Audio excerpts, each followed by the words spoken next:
A primeira seria sobre o corte de taxa. Então, 25 pontos base, e isso foi apoiado por todos e houve uma discussão sobre a possibilidade de cortar em 50. E então, eu gostaria de saber sua avaliação sobre o efeito reinflacionário ou desinflacionário das tarifas. Talvez você possa me dizer se estou certo. Obrigado. Bem, muito obrigado pelas suas duas perguntas. Posso confirmar que a decisão de cortar as taxas em 25 pontos base foi uma decisão unânime. Opções foram debatidas, mas não houve ninguém para argumentar a favor de um corte de 50 pontos base, por exemplo. Então, 25 pontos base foi definitivamente o corte de taxa sobre o qual todos na sala concordaram.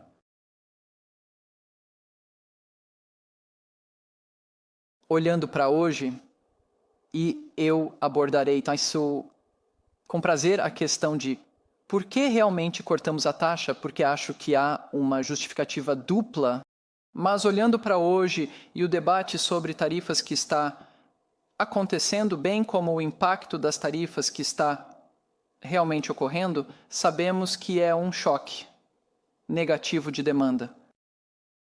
Podemos antecipar que terá algum impacto no crescimento, mas o impacto líquido na inflação só ficará mais claro com o passar do tempo.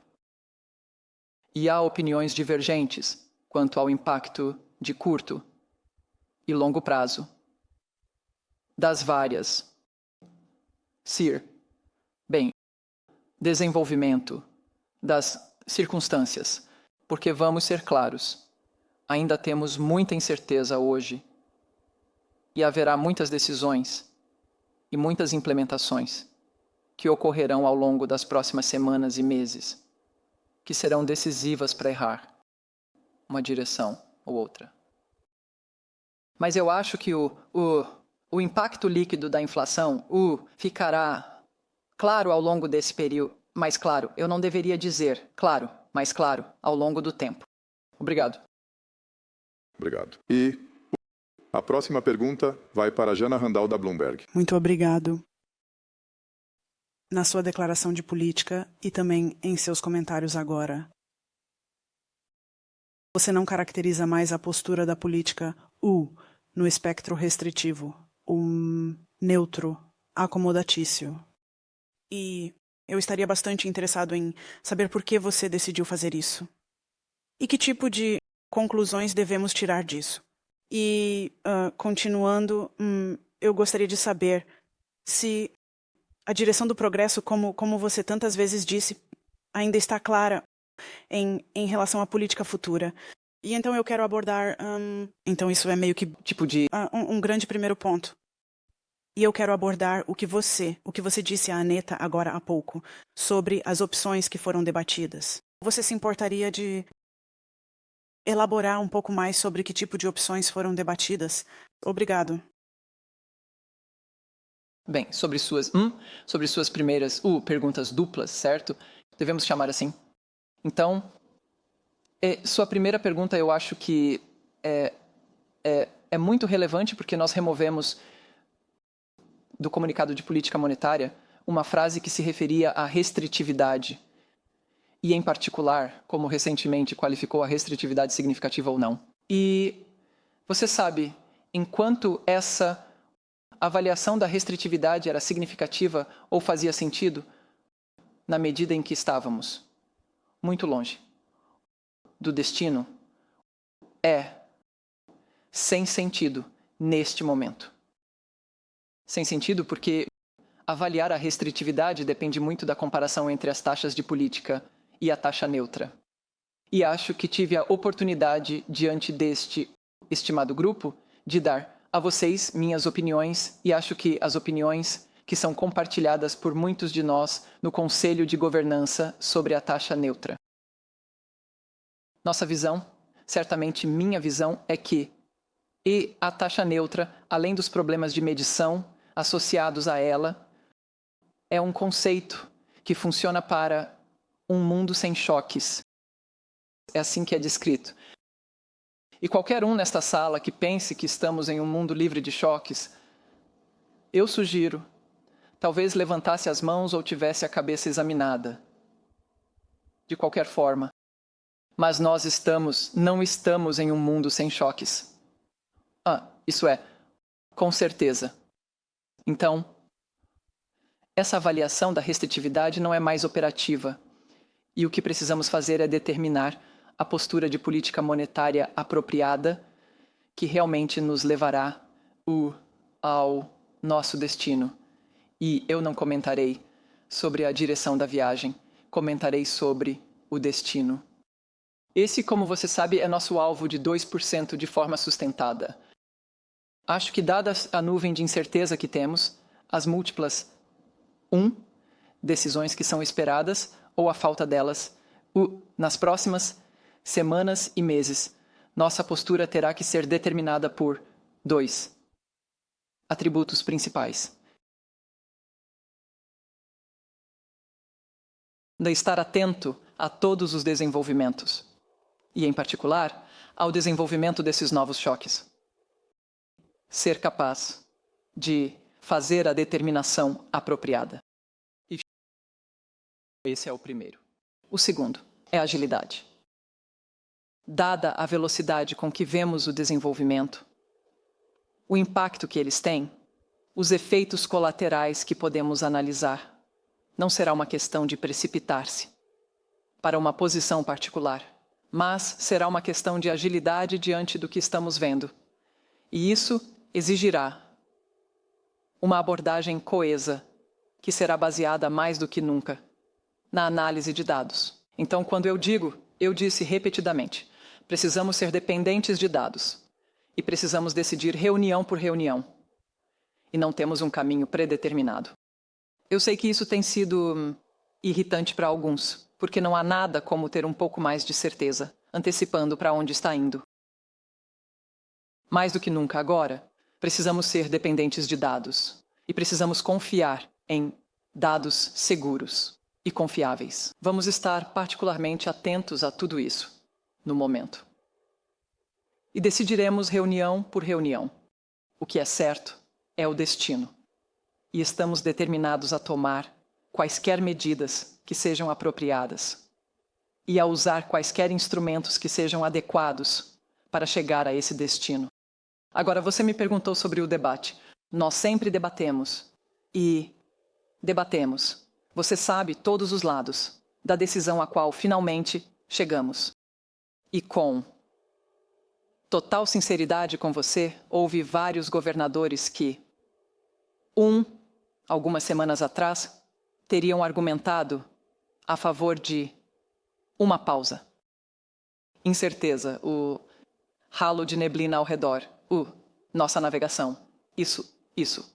Pede uma pausa. E então decidiremos quando tivermos mais dados. O exercício de projeção que é construído com o Banco Central e os bancos centrais nacionais juntos. Então, isso estava de um lado do debate, se você quiser. E havia alguns que diziam, bem, pode justificar uns 50, mas, no final das contas, não se trata de 54. Então, quando eu digo debatido, mas não houve nenhum argumento a favor de chegar a 50 pontos base, então foi um forte apoio de 25, de todos. Mas nós debatemos e nós, você sabe, hipoteticamente, tentamos descobrir o que teria sido se, ou o que implicaria se, mas posso te dizer que foi. Quero dizer, tenho certeza de que todos vocês farão sua lição de casa para descobrir quem disse o quê e todo o resto, mas posso garantir que foi um apoio unânime de 25 pontos base. Obrigado. Obrigado. Próxima pergunta. Balázs Korani, da Reuters. Spalanche, por favor. Boa tarde, presidente Lagarde. A primeira pergunta é sobre as perspectivas. Há algumas semanas, no parlamento, você apresentou alguns números sobre o possível impacto de uma guerra comercial. Gostaria de saber se você tem uma atualização para nós, se houve tal atualização feita no Conselho de Governadores. Muita coisa mudou. Estou especialmente interessado em o que você acha das tarifas e também dos preços de energia drasticamente mais baixos, a apreciação significativa do euro. Tudo isso muda bastante para você. A segunda pergunta é sobre sua relação com o Federal Reserve. E estou perguntando isso porque momentos antes da própria decisão, é claro, o presidente do ZEUA criticou o Fed, o que levanta questões sobre a independência do Fed e se o Fed pode permanecer independente. Então, a pergunta para você é, você acha que há um risco de que os bancos centrais ao redor do mundo comecem a perder independência neste ambiente atual? Além disso, você tem uma relação muito importante com o Fed, com os swaps. Desculpe, sim, as trocas. Você está confiante de que os swaps permanecem em vigor, estão seguros que você pode contar com eles? E você está fazendo algum tipo de plano de contingência caso o Fed mude a política sobre eles? São muitas perguntas que demandam um tempo considerável e significativo para serem respondidas. Então, a sua primeira pergunta tinha a ver com se eu quantificaria ou não a situação atual em relação às anteriores, da avaliação da situação. E eu direi que vou caracterizá-la da seguinte forma. Estamos na presença de um choque negativo de demanda. Não há dúvida sobre isso. Mas isso não é por si só porque podemos antecipar. E deixe-me ser claro sobre isso. E de uma tarifa média de aproximadamente 3%, agora estamos na presença de uma de 13%, não vou dar o decimal, mas aproximadamente foi de cerca de 3% para 13% em termos de alfândega. Taxas alfandegárias em média sobre bens, não bens e serviços. Então, é isso que enfrentamos agora, em primeiro lugar. Em segundo lugar, conhecemos uma ou duas ou três delas, dependendo da tática que for adotada. Acho que a mais óbvia que foi comentada e realmente colocada na mesa é o zero. Para a oferta de tarifa zero que foi feita. Então, esse é o número 1. Número 2, provavelmente haverá, e isso realmente se enquadra na categoria de nossa avaliação de risco, haverá algum redirecionamento, reencaminhamento de mercadorias que serão fornecidas por mercados que estão sujeitos a tarifas muito mais altas, mesmo enquanto falamos agora, e possivelmente outros destinos, dos quais essas mercadorias poderiam ser redirecionadas para a Europa. E terceiro, você sabe, outras políticas que também são em jogo e sendo discutidas, incluindo em particular na Alemanha. Então, políticas fiscais que veriam investimentos significativos, um impulso fiscal significativo que seria dado. Então, você tem uma combinação de políticas, ameaças de políticas de diferentes categorias que, obviamente, terão um impacto na situação. Adicionado a isso, e você aludiu a isso, e nós realmente nos referimos a isso, na declaração de risco, há a apreciação do euro, que mencionamos especificamente na declaração de política monetária, e houve uma queda significativa no preço das commodities e particularmente no preço da energia. Então você tem que combinar tudo isso, antecipar que haverá desenvolvimentos, o que me leva a não dar uma quantificação específica do impacto. Basta dizer que haverá um impacto negativo no crescimento, possivelmente. E como eu disse, no impacto na inflação e o impacto líquido na inflação é menos claro neste momento. Então, há tanto acontecendo que algumas dessas questões provavelmente se resolverão um pouco até nossa reunião de junho. Mas, dado que os 90 dias só se completarão por volta do dia 9 de julho e depois no dia 14 de julho, dia da Bastilha, saberemos mais sobre esse aspecto e sobre o aspecto fiscal. Claramente, a chegada de novos governos em vários países, incluindo na Alemanha, também nos levará a mais esclarecimentos sobre exatamente para onde a situação irá evoluir. Mas nós, como eu disse anteriormente, não há melhor momento para ser dependente de dados. E estou feliz por isso. Junho será um exercício combinado do BCE e dos bancos centrais nacionais que confrontarão seus respectivos pontos de vista e análises para chegar a algo que será realmente consolidado em torno de nossos 3 principais fundamentos analíticos. que são inflação, perspectivas, inflação subjacente e transmissão. Agora, você me perguntou sobre o Fed. Deixe-me dizer de forma muito clara que tenho muito respeito pelo meu estimado colega e amigo Jay Powell. Temos um relacionamento estável e sólido entre os banqueiros centrais. Eu acho que esse relacionamento é decisivo para ter uma infraestrutura financeira sólida sobre a qual garantir que haja estabilidade financeira. Demonstramos no passado que poderíamos realmente operar com base nessa consulta. Compreensão do risco financeiro e continuaremos a fazê-lo de maneira inabalável e inalterada, tenho certeza. Obrigado. A próxima pergunta vai para Tonia Mastrobuoni, do La Repubblica, na Itália. Tonia, por favor. Muito obrigado. Senhor, presidente, você acha que cancelar as tarifas pode ser suficiente para restaurar a confiança nos EUA agora? Vimos essa desconfiança no dólar, nos títulos do Tesouro e assim por diante. Ou você não acha que o ambiente está piorando e isso também está destruindo a fé no CESMEO? Estou falando sobre o ataque aos escritórios de advocacia, aos juízes, às universidades. Então, a certeza da lei está desaparecendo na América. Você acha que isso também está impactando a confiança na América? E minha segunda pergunta é, a administração dos EUA parece ter também a ambição de impulsionar muito as stablecoins. Então, quão perigoso isso pode ser para o euro? Se imaginarmos, por exemplo, grandes empresas como Amazon, Facebook e assim por diante, emitindo, lançando essas stablecoins, é claro, respaldadas pelo dólar. Muito obrigado. Muito obrigado a você pelas suas duas perguntas. Sabe, há um ditado africano que diz: você nunca nada duas vezes na mesma água.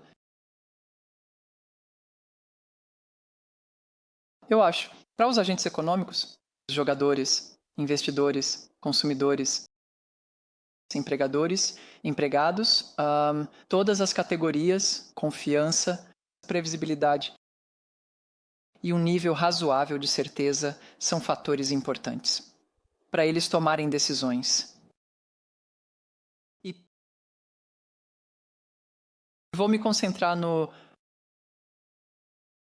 Banco Central Europeu.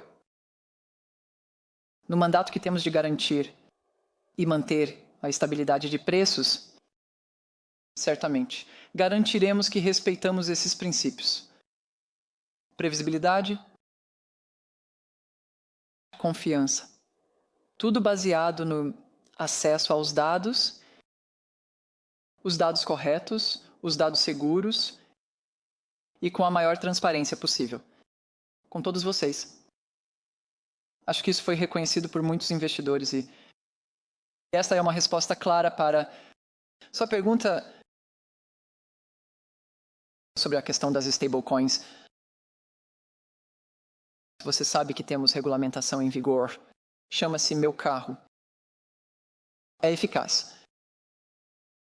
Atualmente está sob revisão e consulta para possíveis melhorias. E estou satisfeito que esse seja o caso, porque estamos enfrentando uma evolução constante desses pagamentos digitais, desses pagamentos transfronteiriços, dessas stablecoins, que eu colocaria em uma categoria muito separada das criptoativos, ou como você quiser chamá-los. Então, as stablecoins são um animal diferente. E, claramente, ter uma regulamentação boa e sólida que constitua o quadro dentro do qual elas podem operar, eu acho, é fundamental. E isso foi compreendido pela União Europeia, pelas comissões, por várias autoridades responsáveis por essas questões e será revisado para garantir que ofereça um porto seguro para essas iniciativas. Mas deixe-me aproveitar esta oportunidade para reconhecer que, pela primeira vez em nossa declaração de política monetária, nos referimos ao euro digital e isso deve ser um sinal claro de que não apenas estamos prontos e fazemos o trabalho árduo que nos cabe, mas também reconhece o fato de que outras autoridades europeias esperançosamente vão acelerar o ritmo com o qual podemos entregar. Obrigado. A próxima pergunta vai para Olaf Storbeck, do Financial Times. Olaf, por favor. Obrigado por aceitar minhas perguntas. Tenho aqui uma pergunta sobre a restritividade, ou a falta de descrição de restritividade na declaração de política. Vocês discutiram e talvez possam compartilhar suas opiniões mais amplas sobre isso. E minha segunda pergunta é sobre estabilidade financeira e, em particular, suas opiniões sobre a independência dos grandes bancos centrais. Obrigado. Obrigado pelas suas duas perguntas. Nós não discutimos a questão da estimulação e certamente nos unimos em torno da declaração. Isso está na Declaração Geral de Política Monetária, que tomaremos a postura e as decisões adequadas de política monetária para garantir que cumpramos com nosso compromisso de alcançar a meta de 2% no médio prazo, de forma sustentável. Então, obviamente, o grau de adequação será medido e exercido através desses dois princípios, prontidão e agilidade, diante da incerteza e dos múltiplos pontos de decisão, que são fatores externos, e que para alguns deles constituem novos choques que estão enfrentando a economia europeia. Sobre o seu último ponto referente à independência, você sabe que dentro da área do euro e dentro da Europa é particularmente importante. É, na verdade, um dos critérios que são usados na convergência, avaliação, de que novos membros candidatos têm que passar. Então, se um novo membro que se candidata a entrar na área do euro não demonstra a independência do Banco Central, tanto em sua base legislativa quanto em suas operações. Isso é um obstáculo para entrar na área do euro. Então, para nós, aqui, a independência dos bancos centrais é fundamental. E a próxima pergunta para Jean-Philippe Lacour, da resposta de Agon por IFP John Philip, por favor, obrigado por Afghan. Olá, Madame Alley, presidente. Vou mudar para o inglês. Claro, só quero relembrar a história sobre essas tensões comerciais em 2019. Então, seu antecessor, Mário Draghi, esteve aqui e disse que há grandes riscos de queda diante das tensões comerciais entre BRICS e China. Naquela época, em setembro, o BCE respondeu com um pacote de estímulo. Então, minha pergunta é, dado o conflito mais amplo que estamos enfrentando, agora é apenas uma questão de tempo antes que o BCE tome novas ações em resposta a essas tensões? Você nos falou sobre prontidão e agilidade, então talvez estejamos curiosos. Você duvida disso? E a segunda pergunta mais ampla, desde fevereiro de 2022, o BCE tem repetidamente condenado a agressão da Rússia e guerra injustificada contra a Ucrânia, e você fez isso hoje em sua declaração. Como você caracterizaria esta guerra? Guerra comercial agora, que foi lançada por Trump contra parceiros econômicos, porque você está falando sobre tensões. Mas nós, jornalistas, chamamos as coisas pelo nome. É uma guerra comercial. Então, como você caracteriza este tipo de outro mundo? Obrigado. Sobre o seu primeiro ponto, determinaremos nossa postura de política monetária com base no que for apropriado para alcançar nosso objetivo. Faremos isso demonstrando eficácia e agilidade. Então, analisando a natureza do choque, o tipo de respostas que ele requer e fazendo isso de maneira rápida,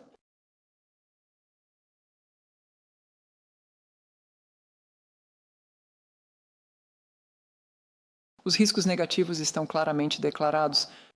Se você olhar para o parágrafo, agora você não o tem porque ainda não está na página da web, mas eu o li para você anteriormente. Mas os riscos negativos estão claramente identificados em relação ao crescimento.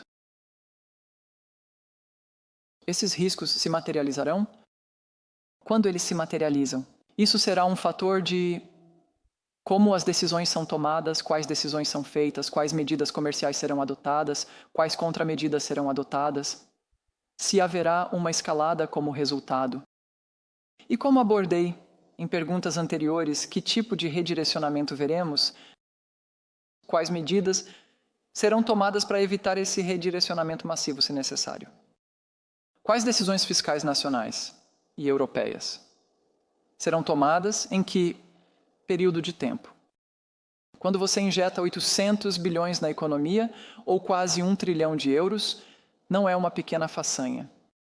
É um impulso sério e tem efeitos sérios, certamente no crescimento e a serem vistos na inflação, mas isso será para uma análise posterior e mais tardia, quando tivermos mais informações e mais dados sobre esses assuntos específicos.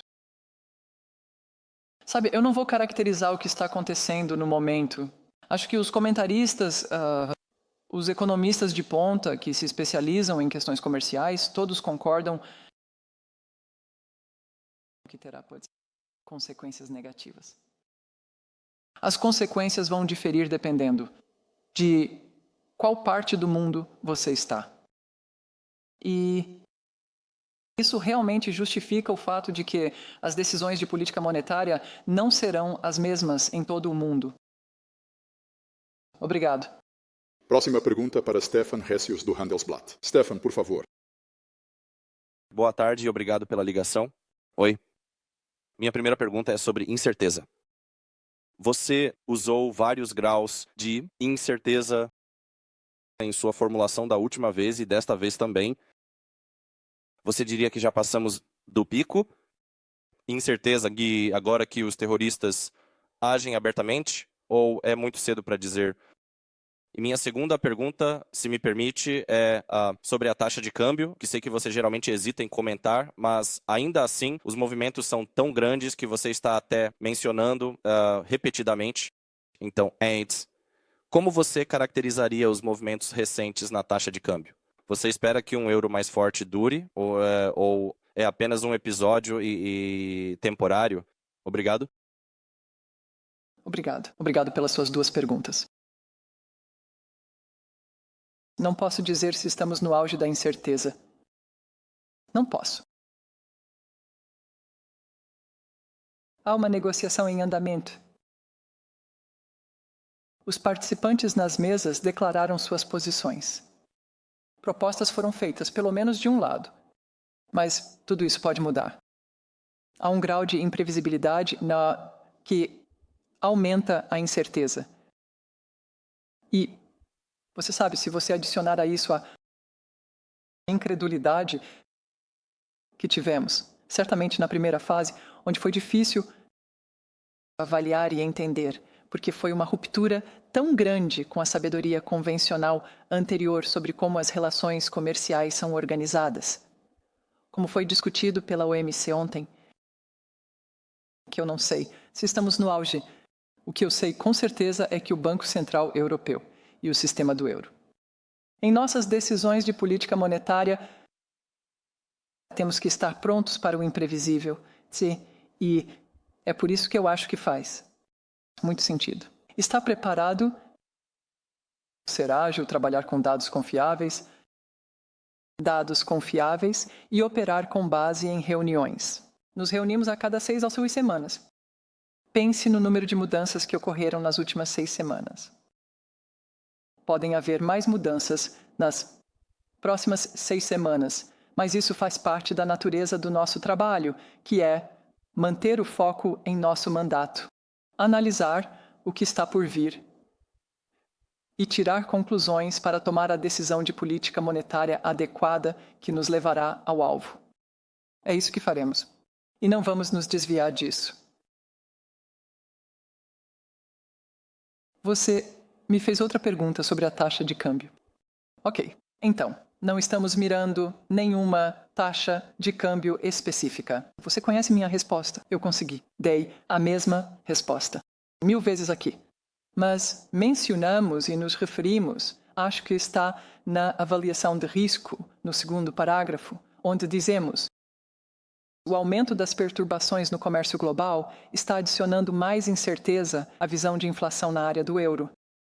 Queda nos preços globais de energia, isso é uma. E uma valorização do euro poderia exercer pressão descendente sobre a inflação. Então, mencionamos isso por causa da ocorrência, da magnitude. E tentamos levar isso em conta na avaliação que fazemos da nossa decisão de política monetária. É isso que acontece. Acho que respondi suas duas perguntas. Obrigado. Próxima pergunta. Vai para Anders Stumpf, do Expansion, na Espanha. Obrigado. 2 perguntas para mim. A sua análise de inflação contempla a possibilidade de a Europa retaliar em algum momento, ou você não especula sobre essas coisas? E mencionei isso porque estou especialmente preocupado, pois os serviços digitais poderiam ser alvo, e sei que você está sempre muito atento ao elemento de serviços. Sobre a inflação. E minha segunda pergunta, parece que o BCE estará divergindo novamente do Fed. Quais são as principais diferenças, aqui e lá, e de ambos os lados da guerra comercial? Isso poderia permitir que você mantivesse taxas de juros mais baixas e não o Sr. Powell? Obrigado. Obrigado. Muito obrigado. Sabe, temos uma metodologia para levar em conta os desenvolvimentos. E o nível de escrutínio é alto, seja completamente legislado ou tão certo em seu resultado, que podemos realmente incorporá-lo em nosso exercício e na análise que fazemos. Quando não temos muita certeza, fazemos constantemente algumas análises de cenário para avaliar e estimar qual seria o impacto de tais ou outras decisões. E esse exercício será intenso nas próximas semanas e irá dar origem a alguns resultados sérios. Na nossa reunião de projeção de junho, como eu disse, graças ao exercício consolidado entre NCBS e BCS.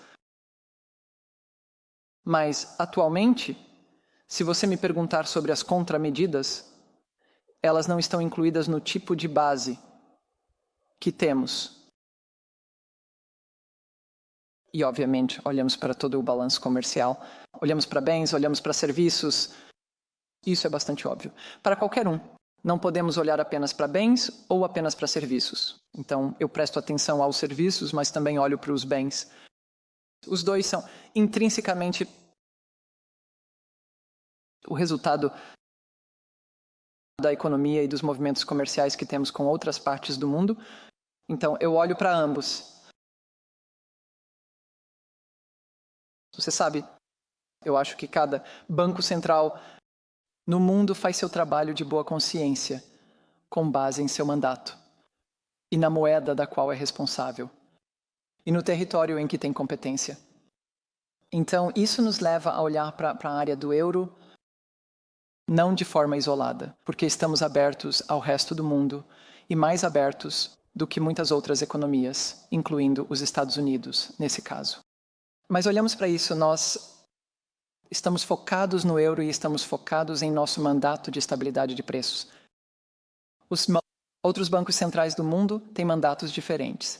Eles têm um mandato duplo para alguns deles e, claramente, a situação econômica e macroeconômica é diferente. E eles estarão recebendo uma natureza diferente de choques em comparação com os choques que estaremos recebendo. Então, isso nos leva necessariamente a tirar conclusões diferentes. Você sabe, é isso. É uma situação diferente. Obrigado.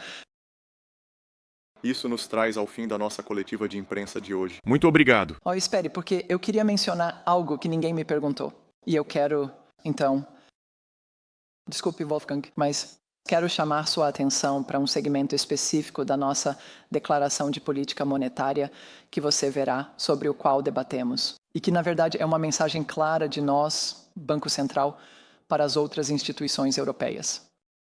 e este é o parágrafo que às vezes é considerado como algo rotineiro, ou claro, eles se referem a isso e aquilo. Desta vez, mencionamos especificamente com um cronograma especial associado a isso e a rápida implementação que esperamos. Existem 3 categorias de esforços estruturais por parte da Europa. Uma é a bússola de competitividade, que é derivada do relatório Draghi. Número 2 é a União de Investimento e Poupança, que eu repetidamente chamei de União do Mercado de Capitais. E número 3 é o euro digital. Acho que adotamos a visão de que este é um momento para a Europa não só apenas ser sólida em sua política monetária, e não apenas para nós. Entregarmos a estabilidade de preços. Mas para os europeus em geral e as instituições europeias, realmente se concentrarem nas oportunidades que existem e nas mudanças que precisam ocorrer e em qual ritmo acelerado isso deve acontecer. Então, essa é uma mensagem forte da nossa parte para colegas, amigos e outros tomadores de decisão na Europa. Muito obrigado. Nos vemos novamente, se quiserem, no dia 5 de junho.